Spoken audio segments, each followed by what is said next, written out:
Welcome. You may have been diagnosed with a blood clot, or you are at risk of forming one. Perhaps you are a family member that will be caring for a person with a blood clot. This video will provide you with an understanding of blood clots and preventative measures. I will also discuss a treatment option for blood clots called Lovenox. At the end of this video, I will provide a demonstration on how to administer Lovenox. So, let's get started.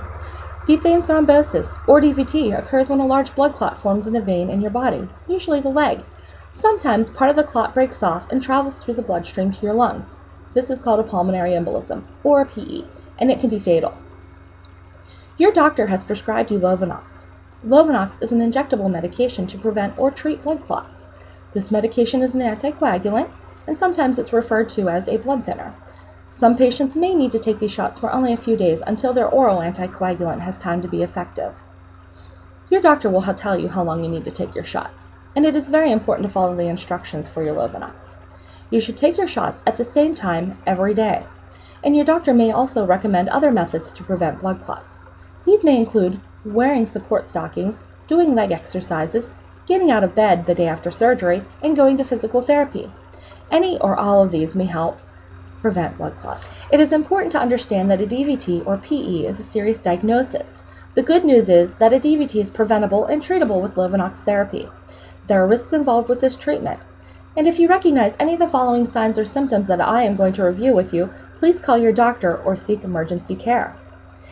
Bleeding gums or a nosebleed that does not stop within a couple of minutes, a wound that does not stop bleeding after pressure is applied, blood in your urine or stool, stools that are black or look like tar, vomiting or coughing up blood, bruises that appear for no reason, get larger, or are more painful, falling and hitting your head, pain, swelling, redness, or warmth in your legs or arms, shortness of breath, chest pain or a rapid heartbeat, feeling faint or weak. You will be able to do most of your normal activities while taking this medication. You need to follow some precautions. So let's review those precautions. If possible, use an electric shaver instead of a blade razor when you shave. Do not engage in any contact sports. Do not drink alcohol while taking anticoagulants. And in some cases, anticoagulants may be dangerous in pregnancy, so notify your physician if you think you might be pregnant. Do not take any over-the-counter medications until you check with your physician.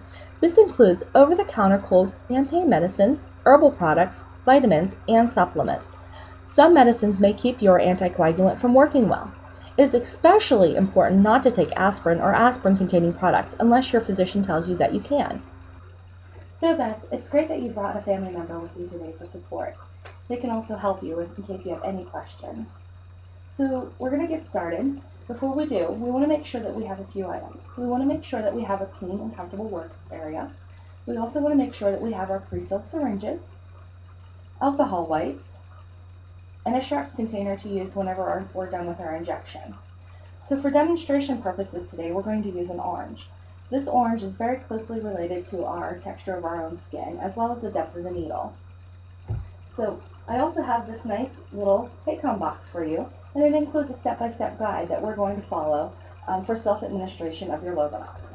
So the first step, we want to make sure that we wash and dry our hands thoroughly, and you can even use hand sanitizer. You want to make sure that you're sitting and lying in a comfortable position so that you can see your abdomen.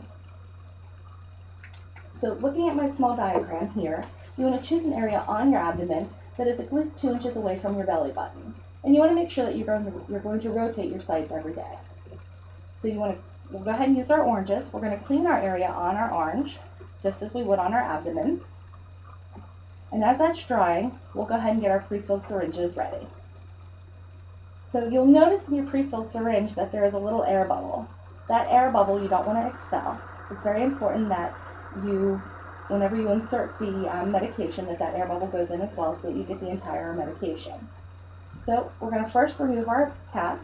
We're going to take it straight off so that you do not bend your needle. So you're going to want to hold the syringe like a pencil in your right hand, and with your other hand you're going to pinch a little bit on your skin, about an inch or so. Shouldn't be any trouble finding anything. So next thing you want to do is you want to take your needle with your thumb on the plunger and go straight in at a 90-degree angle. And you're going to want to inject the medication very slowly. This will help decrease the bruising and also the pain. Whenever you're done, you want to pull it straight out, the same angle that you inserted it, and put it right in your sharps container. And you're done. So ladies, do you have any questions at all? Well, sure. You said about it's going to hurt. If it hurts, can I rub it? So you're not going to want to rub it, especially at the site of the injection. If you feel any immediate irritation or pain afterwards, you can apply a cold compress. Where are we to store the Lovenox? So it should be kept in a secure place out of reach of children, and it doesn't need to be refrigerated. Okay. What happens if we miss a dose? So that's a really good question. So if you miss a dose, you're going to want to contact your physician, and they'll direct you to inject it. Can a DVT cause a heart attack or a stroke? No, you don't have to worry about that. So this type of blood clot does not cause a heart attack or stroke, but it's important to remember that there are two types of clot. One that forms in a vein and one that forms in an artery. The ones that form in an artery are called arterial thrombosis, and those are the ones that can travel to your heart and brain and cause heart attacks and strokes. There are other different treatment options for those, but we don't have to worry about that today. Any other questions, ladies? Okay, thank you. Good, thank you. A history of having blood clots is one of the main risk factors for developing another clot. If you've had blood clots, a future embolism is often more severe. So take action to reduce your risk and take the anticoagulation medication as prescribed. I hope that you have all found this video to be informative and that you are now better prepared to self-administer your Lovenox. At the end of this video, I have included a link to a website that provides additional information that I encourage you all to visit.